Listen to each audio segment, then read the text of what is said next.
tayo magpatuloy, tingnan muna natin kung ano ba ang meaning ng generosity. Kasi ang generosity, marami siyang ibig sabihin. Basahin ko muna according to dun sa thesaurus. Generosity is a thesaurus yun.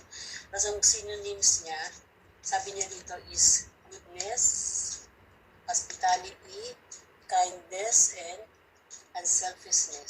So kung makikita natin dito, ang noun, that's the noun of humanity. Sabi, the giving up of one's own benefit, especially giving up one's life for the good of others. So dito alam naman natin na yung mga nature na makikita natin sa ating Panginoon.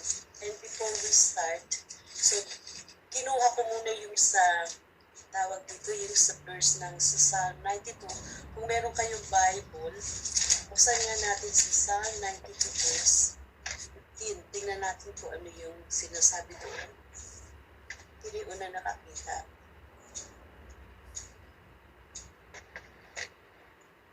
Psalm 92 verse 15.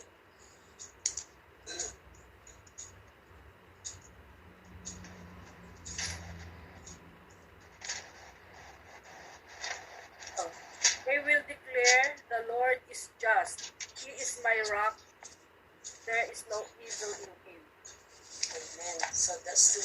Kaya nga sinabi ko, diba yung mga sa thesaurus, yung synonyms, ando na lahat, no, yung sa goodness ng God. Makikita natin dito sa Psalms 92, dun nga sa binasa.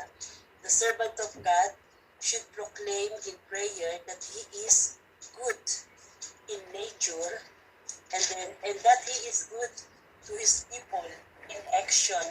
So makikita natin dito, dahil sa katangian ng Diyos, maraming mga tao na, ang mga tao ay naligtas, yung mga nagtiwala sa Kanya. At yun ay hindi lamang sinasabi sa isang salita, kundi in action. Makikita natin sa Old Testament, sabi rito na, kung babasahin natin sa Exodus, bigyan natin ng ano yung sa detalye sa Exodus. Doon natin makikita yung generosity ng Lord sa Exodus chapter 34, verses 6. Kunin lang natin masyado kasi maga pag binasa natin yan. Exodus 34, verses 6 to 7 lang tayo. Okay, basahin. Kasi gusto yung sino yung nakakita rin pwede basahin. At sa Tagalog. Tagalog ba sa Sige. Si Mirmir. Sige, basahin mo Mirmir. At ang Panginoon nagdaan sa harap niya, na itinanyak ang Panginoong Diyos na puspos ng kahabagan at na mapagkaloob, banayad sa pagkagalit at sagana sa kawaan at katotohanan, na gumagamit ng kawaan sa libo-libo na nagpapatawad ng kasamaan at ng pagsalangsang at ng kasalanan at sa anumang paraan ay hindi aariing walang sala ang salari na dinadalaw ang kasamaan ng mga ama, ng mga anak at sa mga anak ng mga anak hanggang sa ikatlo at ika-apat na salin na. Okay. So gusto niyo magbasa pa sa English? Hindi niyo basahin sa English. Gusto niyo basahin. Anong version niyo sa'yo? Anong gusto mo nga? Meron akong amplified. Sige, basahin na sa akin. NLT. Kahit alin. NLT. The Lord stands in front of Moses calling out, Yahweh the Lord, the God of compassion and mercy. I am slow to anger and filled with unfailing love and faithfulness. I lavish unfailing love to 1,000 generations. I forgive iniquity, rebellion, and sin, but I do not excuse the guilty. I lay the sins of the parents upon their children and grandchildren. The entire family is affected, even children in the third and fourth generations. Amen. So, makikita natin dito, isa-isahin lang natin. Sabi niya, I am the Lord your God. Ano yung verse na sinabi niya? Compassionate, gracious, slow to get angry, and dulo, steadfast love and truth. Andun yung loving kindness ng Lord. Marami sa atin naman, dahil nung maborn again tayo, di man nabasa tayo ng Bible, at alam natin na noong unang panahon, bigyan lang natin ng maiksing tawag dito, sa nangyari sa mga Israelita. Nakita natin, di ba, from the very beginning, dahil sa generosity ng Lord, iniligtas niya yung kanyang mga tao mula dun sa Egypt. Sila ay inalis ng Lord patungo sa bubalik sa Israel. Pero makikita natin dito sa buhay wala namang ibang mga propeta na naka-experience ng mga bagay na yun. Makikita natin si Moses lang. Kaya nga, di ba, sabing gano'n, he is a friend of God. So makikita natin dito na nandoon yung pagsunod niya sa Lord, yung kababaang loob niya, na siya ay pumunta doon sa lugar na kung saan nandun yung mga kaaway. Kasi sa umpisa, di ba, makita natin na sino ba nagdala muna sa mga Israelita, di ba, sa pamamagitan ni Joseph, kasi nung nagkaroon ng tagutom sa lugar nila. Pero dumating na yung time na pagkatapos nilang maranasan yung kasaganaan sa buhay, nagkaroon na ng hindi maganda sa buhay ng mga Kristiyano. Kumbaga sa atin, tinitingnan natin na pagkatapos natin na makaranas ng mga ginawan sa buhay, nag-iba na yung takbo ng isip natin, nakalimutan na ang Diyos. Kumbaga, sa mga panahon na yun, inalis sila ng Lord para magbalik loob sa presensya ng Diyos. Pero ano nangyari? Diba, kung titignan natin, punta tayo sa kulang tumalon, buksan natin yung sa Deuteronomy chapter, balik din tayo doon, kaya gusto sa Deuteronomy chapter 30, verse 5. Sorry, word. Deuteronomy chapter 30, Tagalog. verse 5. Kaya Tagalog, yeah. That's yung sa English. Okay lang. At dadalhin ka ng Panginoon mong Diyos sa lupain na inari ng inyong mga magulang. At iyong aariin at gagawan kanya ng mabuti at paramihin kanya ng higit kaysa iyong mga magulang. Amen, sa inulit niya roon yung tinatawag dito na yung coming kingdom. So dito, pagpatuloy tayo, binasa ko lang para kasi continuation yun. So makikita natin dito, yung time na yun na tinawag ng Lord, sinabi niya kay Moses na kailangan yung mga tao na nasa Egypto ay bumalik na muli sa kanilang land. Kasi may ginagawa ang Lord. Pero anong nakita natin, habang si Moses ay nakikipag-ugnayan sa Lord, tapos kasi kung merong tinatawag na law for the human, makikita natin meron ding law para sa Diyos na gusto niya, no? So makikita natin yun basahin nga natin yung sa Matthew 7:11.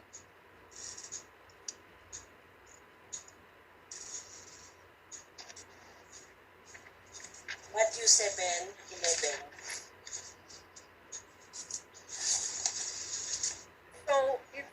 So if you sinful people know how to give good gifts to your children, how much more will your heavenly Father give good gifts to those who ask Him? Amen. So makikita natin dito, pagkatapos nilang alisin doon sa lugar na yun, ang merong requirement ng Lord, di ba sa binasa ni Ani dun sa Exodus, ang requirement lang naman ng Lord because the nature niya, He is a loving God. So kailangan sumunod, di ba, katulad sa isang pamilya, kahit na magkano pa kabait ang tatay, di ba may mga rule sa bahay, kahit mabait, halimbawa ng mga sinauna, o hindi ka pwedeng umuwi ng gabing-gabi na, o huwag kang matutulog sa bahay ng to make it clear, no, sa ibang tao. So ganun din, ang Heavenly Father, nagbigay din siya ng law para sa mga anak niya. Diba, nung time na yun, sabi niya kay Moses, sige, umakit ka sa puno. At doon sa tablet, yung sa Ten Commandments, ibigay ng Lord yun. Pero anong nangyari doon? Ano yung summary na? Anong ginawa? Habang si Moses ay niig sa Diyos, nakikipag-usap, sinusulat yung salita. Ano bang ginawa ng mga tao noong mga time na yun? Sila ay nag-rejoice. Para kumbaga sa, naging piyesta, no? Nagkaroon sila ng celebration. Okay lang na magkaroon ng celebration. Pero gumawa sila ng mga bagay na hindi nakakalugod sa Diyos. Nag-alay sila nung saan yun, ng isang alabaway, no? So makikita natin doon na sinamba nila. Kaya merong isang bayan o isang bansa na yung hayop ginagawa nila parang Diyos-Diyosan. So hindi lang yung maraming idol, marami silang mga pinagagawa na hindi ka aya-aya sa harapan ng Panginoon. It's not acceptable in the sight of the Lord. So dumating ang time na yun na nagalit ang Lord. Gusto niya parusahan yung mga tao, pero sabi niya ganun sa verse 7, no? I show my steadfast love to thousands of people. I will forgive all kinds of sins, yet I will punish sins, even those committed by future generation. So makikita natin dito kung titignan natin, kung babasahin natin, pag-aaralan natin yung sa sumunod na sa Old Testament at sa New Testament, makikita natin yung mga nangyayari, no, sa mga present na nangyayari sa atin sa mundo ngayon. Lalo na kung maging practical tayo sa nangyayari ngayon sa example, babasa kasi ako naman yung sa Pilipinas, no? May mga, like yung malapit na kasi yung election, anong nangyayari? Nagsisiraan, marami ng mga nangyayari. Tapos yung mga tao na akala natin minsan kumilala na sa Lord. Pero pagdating doon sa politics, yung mga fame and glory, gusto na iba na sa isip nila. Nagkaroon na ng hindi maganda hanggang yung mga kaibigan, naging kaaway na. So yun ang nagagawa yung kasalanan. Amen? Na kahit na yung may mga bagay na ginawa sa iyo, pag dumating na yung time na parang kumbaga nakakapit sa patalim kasi nandun na sa kasalanan eh. So ganun ang nangyari ngayon. So dito sa point na ito, balik tayo kay Moses, yung relationship niya sa Lord, pero dahil mahal niya ang mga tao, dahil nga, biruin mo, pagkagaling doon sa Egypt, kumbaga nandun na nakatawid na kayo sa Red Sea, no? Nandun na nakita na yung himala ng Diyos, i-give up ka pa ba? So humingi siya ng awa sa Lord na huwag agad maaari na patawarin din yung mga tao. So, mabuti ang Diyos, pinatawad niya. Kaya, nagkaroon tuloy ng, di ba yung sa Ten Commandments, sinulat ng Lord yun. So, sa pamamagitan, nakikita natin doon, si Moses ay nagpatuloy, nandun yung kanyang intimacy sa Lord, hindi siya tumigil. Kasi dahil mahal na mahal niya yung mga tao niya. Sabi niya, yung prayer ni Moses doon ay dininig ng Diyos. Naging biyaya yun, no? So sabi niya, forgive my sin, both willful and ignorant, with me daily and lead me to do your will. So anong ginawa ni Moses? Ginawa niya yung ano yung kalooban ng Panginoon. Siya ang nag-stand up doon para doon sa mga tao. So hindi pinarusahan ng Diyos yung mga tao, kundi kung makikita natin sa summary ng Old Testament, yun nga lang nagkaroon sila ng, kumbaga sa wilderness, pabalik-balik sila sa mga ginagawa. Dahil hindi nila matumbok kung ano yung kalooban ng Diyos. Nagpapatuloy sila sa mga ginagawa na hindi maganda sa harapan ng Panginoon. So ngayon kung makikita natin dito, sa ano ba yung sinasabi rito na divine nature na, nagpunta tayo sa Ephesians chapter 4, verse 22 hanggang 24. Pakibasa nga yun. Sabi niya, Lord, I will put away lying and I will tell everyone the truth because we are related to one another in your body. Yun yung sa repentance. Sabi niya sa 23, you told me to be spiritually renewed in my thoughts and attitudes so that I put on the new nature which you created to be godly, righteous, and holy. So yun yung sa sanctification. Sige, basahin mo sa Tagalog, Ana. 22, at inyong iwan tungkol sa paraan ng inyong pamumuhay na nakaraan, ang dating pagkatao na sumama ayon sa mga kahalaya ng pagdaraya. 22 lang, Los? Hanggang 24. Tama ba yun? Sige na, hanggang 24. 22, 23, 24. Yeah. At kayo'y mga bago sa espiritu ng inyong pag-iisip. At kayo'y mga bihis ng bagong pagkatao na ayon sa Diyos ay nilalang sa katuwiran at sa kabanalan ng katotohanan. So, okay na. So dito makikita natin, sabi niya, yung dito sa verse 22, kailangan natin nagkaroon ng repentance, pag-hingi ng tawad sa ating Panginoon. Dahil nga sa kasalanan na ginawa, minsan na ang mga taong ito na sumamba sila sa Diyos, so, sa katulad din natin, nasa Old Testament, pero sa buhay ba natin, ano ba yung mga bagay na ginagawa natin, katulad sa mga Israelita, na ginagawa natin ngayon na hindi nakakalagod sa ating Panginoon? Sige, gusto niyo magbigay na example? Ano ba yung mga bagay na yun? Ganun pa rin yung idolatry. Kaya lang, during that time, di ba, gumawa sila ng Diyos-Diyosan ng kanilang sinamba. Pero ngayon, meron pa rin mga idolatrous things na sinasamba. For example, yung wealth, di ba? Yung ating position, power. Yan, yung mga idolatrous things. Hindi lang kasi, pag sinabi idolatry, hindi lang yung tungkol sa mga Diyos-Diyosan, kundi yung number one sa buhay natin. Di ba dapat number one sa buhay natin ang Diyos? Pero yung ibang tao, kung anong halimbawa, yun nga mga binanggit ko, yun yung nagiging number one sa kanilang buhay. Gadget din, idols. Correct. Tama. Wala nang Ibang Dami idol. Okay. So, pagpapatuloy natin sa 23, sabi niya, you told me to be spiritually renewed in my thoughts and attitudes so that I put on the new nature which you created to be godly, righteous, and holy. So, gusto ko lang tingnan yung verse doon na sinabi rito. Ano ba tinawag siya sa Matthew? Sabi rito sa Matthew chapter.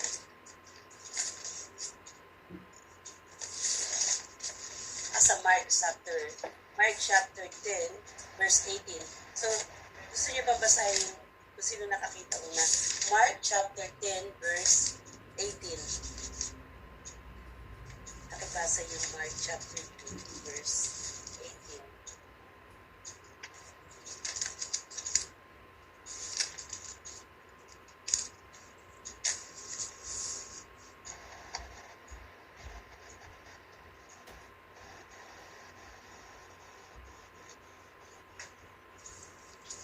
Okay, basahin ko na lang. Okay, nakita mo, Mirmir? Mark 10, At sinabi sa kanya ni Jesus, bakit tinatawag mo akong mabuti?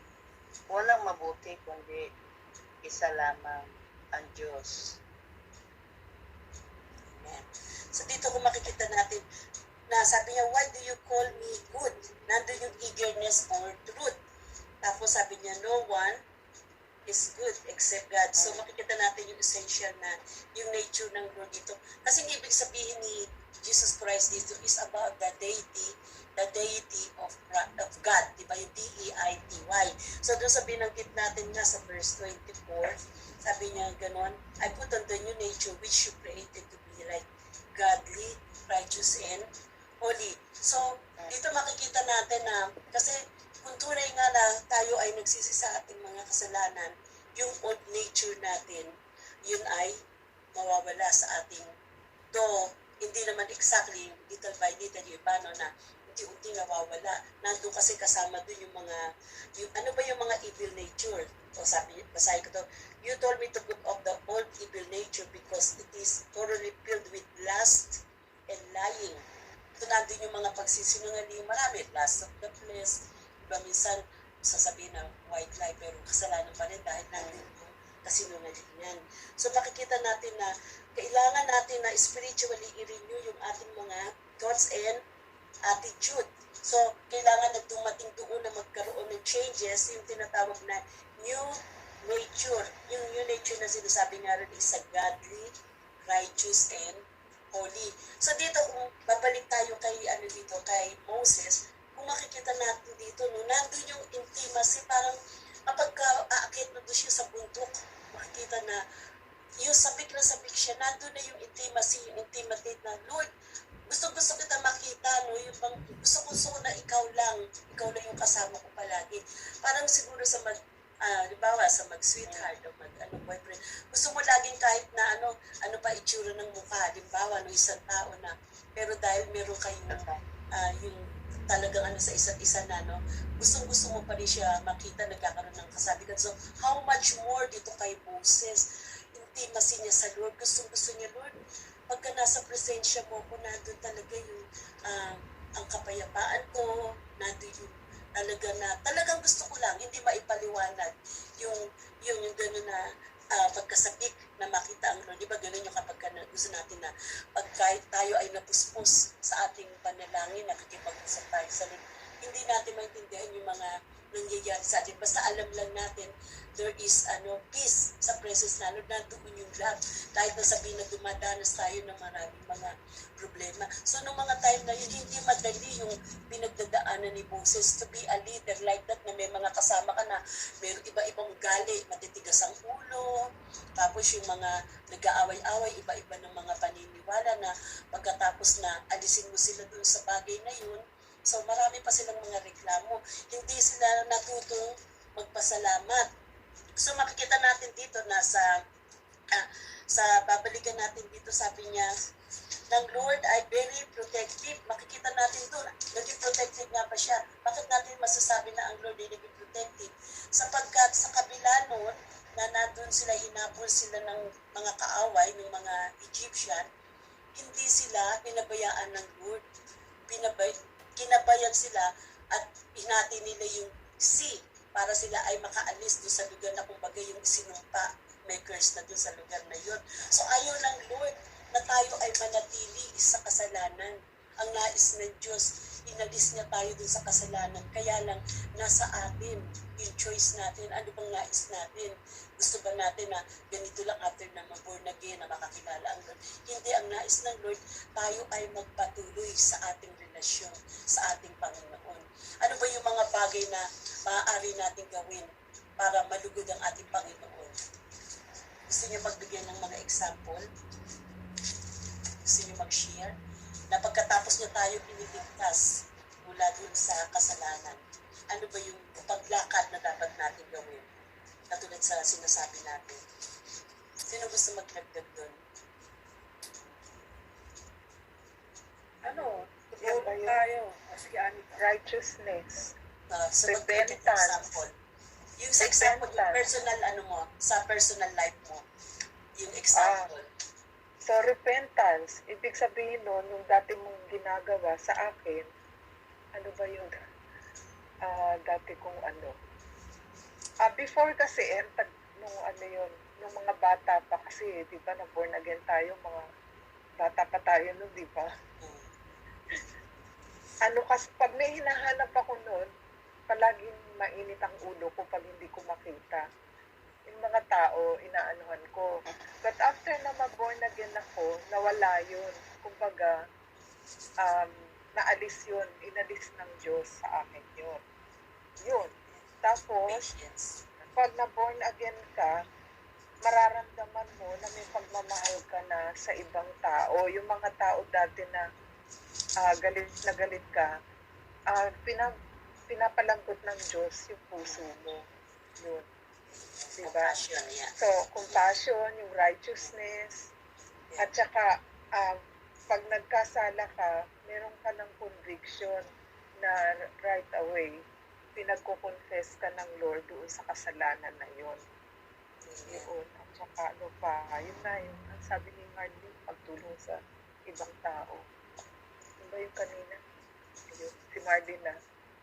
Okay. Ako, yung sa Matthew 28:16-20, di ba tayo nakarinig tayo ng salita ng Diyos. So, di ba ano ba sinasabi doon? Yung obedience, di ba? Kailangan nating sumunod sa Diyos na hindi lang doon na nagtatapos yung ating pagkakakilala sa Diyos, kundi kaya nga di ba sabi sa Matthew 28:16-20 na tayo ay kailangang humayo at ibahagi natin ang salita ng Diyos doon sa mga tao na hindi pa nakakakilala sa Kanya. Yan. So, kaya ko kayo tinanong kasi dito bibigyan din natin ng lahat niya, sabi niya rito, yung, di ba, balikan natin yung sa Psalm 92:15, sabi niya, proclaiming the Lord is upright, He is my rock, and there is no wickedness in Him. So yun nga, sa binanggit nyo, yung God's righteousness na kailangan makita sa atin, at doon nung totoo yun nung makakilala tayo sa Lord, na natin yung spiritual foundation, na tayo ay nananalangin sa Lord, katulad ng ginawa ni Moses, meron silang intimate relationship ng Lord. Ano-ano pa ba, mananalangin tayo, magbabasa tayo ng Bible, at least yung mag-share tayo sa ibang mga tao. So dito, yung the goodness of God is His nature that disposes Him to be protective, kind, and merciful. Sabi niya, katulad ng isang bata, kailangan doon matuto tayo katulad ng isang bata, kasi unless na tutularan natin ng isang bata, kasi di ba nung tayo ay na-born again, parang, di ba para tayong mga bata na parang yung sa daddy, di ba, yung tunay na tatay, na gusto mo nakikita yung tatay, yung mayakap ka, nagpapakarga, no? At tapos marami ka mga sinasabi ng word na magaganda. So katulad ng isang bata na natutunan natin, kapag sila naman ay nananalangin, sinasabi nila na God is great. Kasi yung mga ginagamit namin katulad sa school, great. Di ba kapag naka-accomplish siya ng mga bagay na nakakatuwa, great. So God is great, God is good, and let us thank Him for our food. So makikita natin na yung nandun sa puso na natin ngayon, yung spirit of, yun yung tinatawag na yung sa generosity, yung attitude. Nandun na yung attributes na ibinigay sa atin ng Panginoon. So makikita natin na tayo ay nagiging thankful sa lahat ng mga ginagawa niya. Kasi, bakit kamo? Kasi yung God's nature ay natututunan natin. Diba sabi niya, God's nature is good and He chooses to act in good ways towards us. So, example, yung halimbawa, nung si Jesus Christ, di ba nung si Jesus Christ nandito pa siya sa lupa kasama yung mga disciple niya, si Jesus ba huminto sa kanyang mga disciples, sila ba ay namamasyal lang? Di ba hindi? Ginawa ni Jesus Christ, hindi lang naman 3 days na ititrain mo para yung masabi mo na disciple, kundi, di ba, ilang taon siyang nandito na buhay sa mundo? Di ba? 30 plus, no? Pero makikita natin dito, yung sa time na nandito siya sa mga kasama niya yung mga disciple niya, tinuruan niya yung mga disipulo kung paano magmahal, kung paano mangaral ng salita ng Diyos. Tinuruan niya yung mga disciple niya kung ano ang Diyos, Heavenly Father, para pagbalik niya sa Ama, sila naman ang magpapatuloy ng mga gawain. Parang yung example na yung naalala ko, diba, nung, kaya very touching yung kay Kuya mo, diba, nung born again tayo, hindi tayo nilubayan. Minsan nga parang nakalitaw, siguro nung umpisa, bakit araw-araw nandito? Pero doon makikita mo, ma-appreciate mo yung mga ginawa niya. Kaya pala. So yung mga bagay na natutunan natin, eto tayo ngayon, natututunan natin ngayon na tayo naman ngayon ang nagbabahagi ng mga salita, nagdi-disciple tayo. Walang tigil o walang sawa tayong gusto natin talaga maranasan ng mga tao yung pagmamahal na ginawa sa atin ng Panginoon. I-share natin yun, hindi natin siya ikinakahon. Amen? So, ganun ng Panginoon. Siya ay, kaya nga sinabi na generosity, no? Generous siya. He's really good to everyone. Kasi gusto niya talaga ibahagi sa sangkatauhan yung pag-ibig na yun. So, dito, kung itutuloy natin dito, sabi rito sa, yung kay Charles Sin, yung sinabi niya dito, kasi dalawang bagay lang yung sabi niya, nasahin ko lang yun. Nagustuhan ko lang yung quote niya kasi niya, sabi niya, si Winston Churchill, sabi niya, we make a living by what we get. We make a life by what we give. So sabi niya rito, sabi niya, generosity speaks of our contribution in life. Sabi niya ganun, what am I giving? Ano ba yung pwede natin ibigay? It focuses on a deeper need which in all of us, we all want to make a difference, whether it's in our home, in the marketplace, in our field of study, whether we are farming rice or growing crops, there is the sense that what we are doing is making a difference. So sabi niya rito, good way to brave life, we can either make a living or make a life. If we are going to make a life, it's going to be marked not by withdrawal, what we are trying to get out of life, but verse 11, what has given to us the inflow of generosity, then focus in the outflow of generosity. So makikita dito, example lang ito na nakakatawa na basa ko lang, yung panel, di ba yung embudo? Di ba yung embudo? Parang nakita ko din sa mga gawaan ng mga parang sa simento rin. Di ba nilalagay nila yung parang shape din ng embudo? Anong gagawin muna para makapag-create ka ng maraming paano ka makakapagbigay sa iba kung wala ka? So, inalin tulad yung halimbawa doon sa isang embudo, lagay mo muna lahat doon. Pagkatapos, kumbaga nagtrabaho ka na, doon lahat ng biniposito mo. Pagkatapos mong mai-impact yun doon sa katulad ng isang embudo, di ba unti-unti pumapatak yun? Diba? Parang kumbaga, yun, nagsisimula na. Kasi kung wala ka, kung yung embudo is empty, paano mo masasabi na mayroong papatak doon? Oo, parang ganun, parang rin sa gripo, di ba? Pag binuksan mo yung gripo, pag walang tubig na lumakas doon, it's useless. So, ganun din sa buhay natin. Tayo, halimbawa, nagtatrabaho tayo. Ay, bakit ba tayo nagtatrabaho? Bakit ba nag-iipon tayo? Ito ba ay para lang din sa ating pansarili, para mabili natin yung mga kailangan? O okay lang kung kailangan natin o gusto natin sa buhay natin na para maging ganito tayo? O kaya ba tayo ay naghahanap buhay para yung biyaya na tinanggap natin sa Panginoon ay i-share natin sa ibang tao? So, yun lang ang question doon.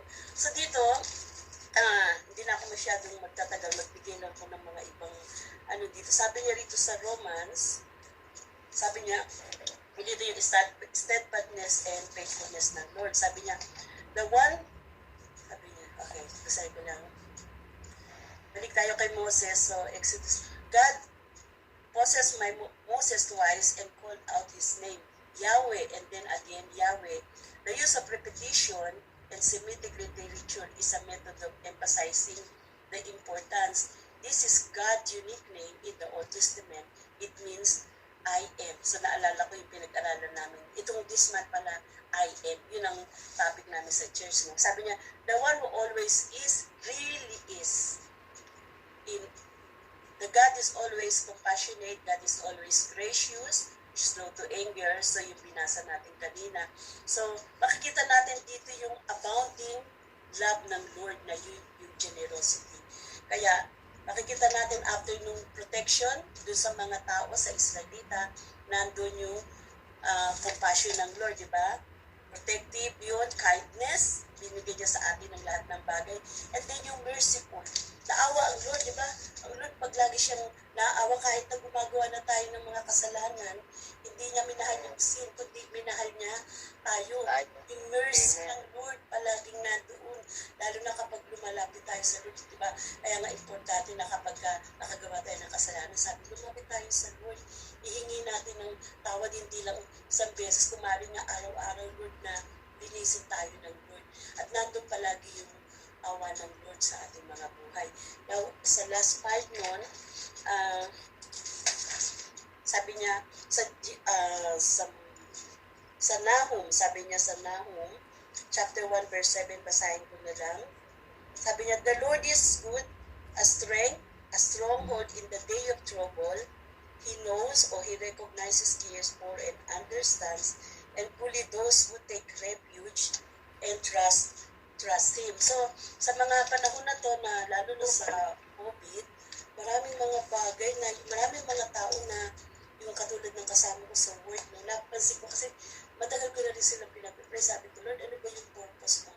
Bakit ako nandito sa lugar na to? Sabi ko, kung parang wala rin mangyayari, hindi ako makapagbahagi ng salita. Sabi ko, mas gugustuhin ko na lang yung pagpunta ko sa iba't ibang center. So, alam mo, natutuwa ako sa Lord, yung isang doon, kasi medyo may magbura yung isang kasama ko. Tapos sabi niya, ano ba yan? Kasi talagang, stress na siya sa, dito sa COVID. Tapos sabi niya, may problema pa siya, may pag-aaral sa pag-aaral. Madali pa siyang ma-stress, mahina ang niya.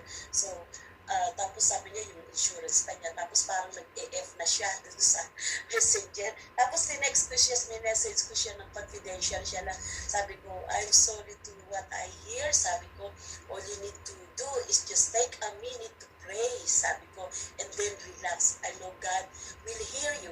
Tapos nag-message siya sa akin, Luz, thank you very much. This is what I really need at this moment. Sabi niya gano'n. And thank you and I love you. Bless you and your family. Tapos sumunod naman nun kasi tumutulong kami dahil hindi pa naman talaga kailangan na masok. Pero yung isang Chinese na kasama ko, talagang nadadown na siya, di nag-sharing kami no, tungkol sa mga spirit, gano'n.